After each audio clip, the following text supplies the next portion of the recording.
जो है जिले में, हमारे अलावा तो कोई है ही नहीं कुछ। तो उन्होंने अपने भीड़ इकट्ठा करी और उन्होंने कहा कि तुम मुझे प्रधान बनाओ, फिर मैं देखता हूँ इंस्पेक्टर वगैरह को, तो मैं ऐसे ही देख लूंगा। तो अब वो अपने गांव में नहीं है, गांव से फरार चल रहे हैं, भाग रहे हैं। अब आप समझ सकते हैं कि वो क्या चुनाव लड़ेंगे। उनके ऊपर 307 का मुकदमा दर्ज है। जेल तो वो जाएंगे और 19 तारीख के बाद छूट कर आएंगे। उनके परिवार के लोगों से थाने वाले पूछताछ कर रहे हैं। अब वो कैसा चुनाव लड़ेंगे और उनके यहां से कौन चुनाव लड़ेगा, ये मुझे आपको बताने की जरूरत नहीं है। मैं बार बार एक ही चीज कहता हूं कि मैं आपको समझा के जा रहा हूं। अगर आपको लगता है कि फालतू बात है तो आप करके देख लीजिए, फिर मैं बताऊंगा मैं क्या करूंगा। तो इनको लगा कि भाई हम फालतू बात कर रहे हैं, उन्होंने करके देख लिया। तो मेरा आपसे सिंपल सा दो बातों का वो है। अगले 7 दिन आपके 2 भागों में डिवाइडेड हैं, अब से लेके 18 तारीख और चुनाव का दिन 19 तारीख। चुनाव के तारीख तक 18 में से 17 की शाम तो वैसे ही सब खत्म हो जाएगा आपका 48 घंटे पहले। तब तक शांति प्रिय तरीके से नियमों का पालन करते हुए जो आपको करना है आप करिए, लेकिन गलत काम कोई नहीं करेगा। और इस चीज के लिए बिल्कुल 100% वो रहिए कि हमें सूचना मिल जाएगी। इस बहम में मत रहना कि पता नहीं लगेगा। दूसरा, इस बहम में मत रहना कि पिछले चुनाव में ये कर लिया था, उससे पिछले में ये कर लिया था। ये पिछला चुनाव नहीं है और उससे पिछला चुनाव नहीं है। मेरा अनुरोध यही है कि ये बात आप समझ जाएं तो अच्छा है। हमें डेमो न देने का मौका मिले।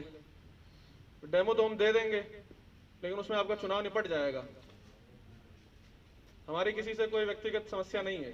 हमारी समस्या उस आदमी से है जो कानून को अपने हाथ में लेता है, जिसको लगता है कि वो सिस्टम के नियमों का पालन नहीं करेगा और गलत तरीके से चुनाव जीतने का प्रयास करता है। चाहे वो डराए, धमकाए, प्रलोभन दे, शराब पिलाए, कुछ भी करे।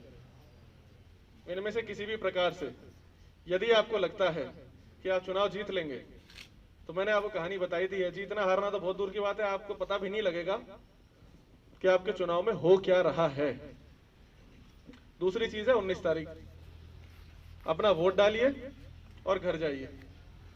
एक लाइन की बात है, जिसके समझ में आ गई ठीक है, नहीं समझ में आई तो हमारी गाड़ी घूमेगी। हमने बताई दिया ऑलरेडी, गांव आपका सेंसिटिव है, फोर्स और गाड़ियां डबल संख्या में लगेगी, यहाँ घूमेंगे आराम से। गाड़ियों का सिर्फ एक काम है, गांव में जो घूमता मिल गया उसको ले जाके हम बिठा देंगे। थाना बड़ा है, हमारे पास जगह बहुत है, कमरे बहुत है। जब चुनाव खत्म होगा तो रात को 2-3 बजे फिर सोचेंगे क्या करना है उस आदमी का।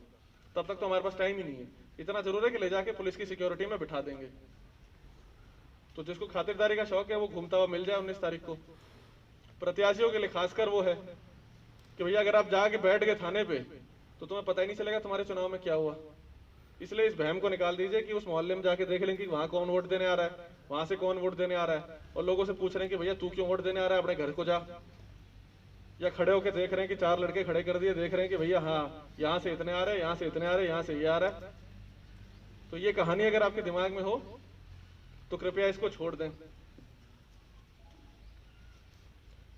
नहीं तो हम बिठाएंगे जरूर, लेकिन उसके बाद की कार्रवाई मैं आपको 20 तारीख को ही बताऊंगा।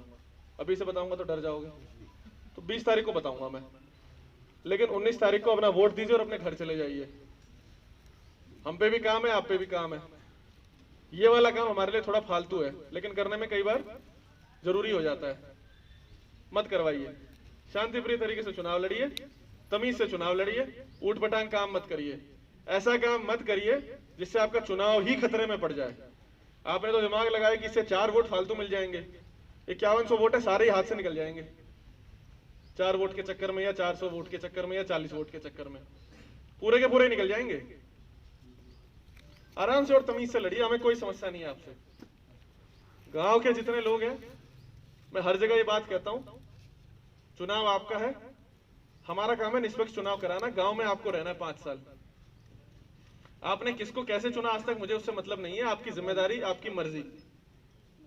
आप अगर 4 शराब के फौहों के लिए किसी को वोट दे दोगे तो भैया तुम ही भुगतोगे 5 साल, मेरे को तो नहीं फर्क पड़ रहा उससे कोई। तो भी आपकी टेंशन है कि आप क्या करना चाहते हो। बाकी बैठ के फेसबुक, व्हाट्सएप, ट्विटर पे तो हम बहुत ज्ञान बांटते हैं दुनिया को, देश ऐसे चलना चाहिए, देश वैसे चलना चाहिए। अपना वोट हम 2 पौवे में निपटा देते हैं।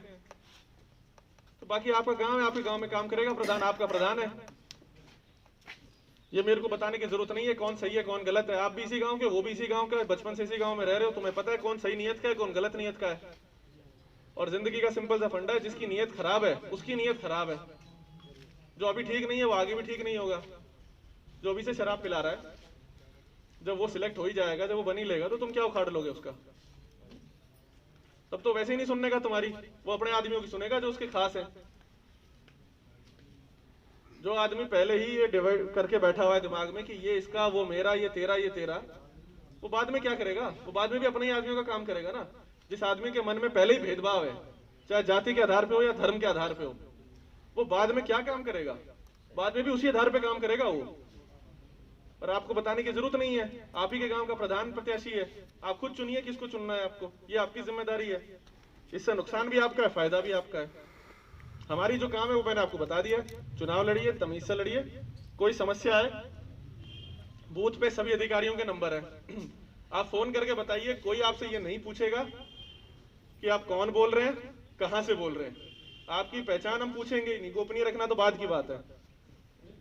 आपसे ये पूछा ही नहीं जाएगा कि आप कौन है और कहां से बोल रहे हैं। हमें सिर्फ सूचना से मतलब है। और जरूरी नहीं है कि अगर आप चुनाव लड़े तो ही आप दूसरे प्रत्याशी की या किसी प्रत्याशी की गलत चीज के बारे में बताएंगे। इसी गांव के व्यक्ति हो, सरकार से हम हर चीज की उम्मीद करते हैं, प्रशासन से हम हर चीज की उम्मीद करते हैं, कुछ जिम्मेदारी हमारी भी होती है ना। तो उसी तरह ये जिम्मेदारी भी आपकी है कि अगर कोई गलत कर रहा है आप बताइए। ये हमारी गारंटी है कि आपकी पहचान बाहर नहीं आएगी। और कोई समस्या गांव में किसी प्रकार की?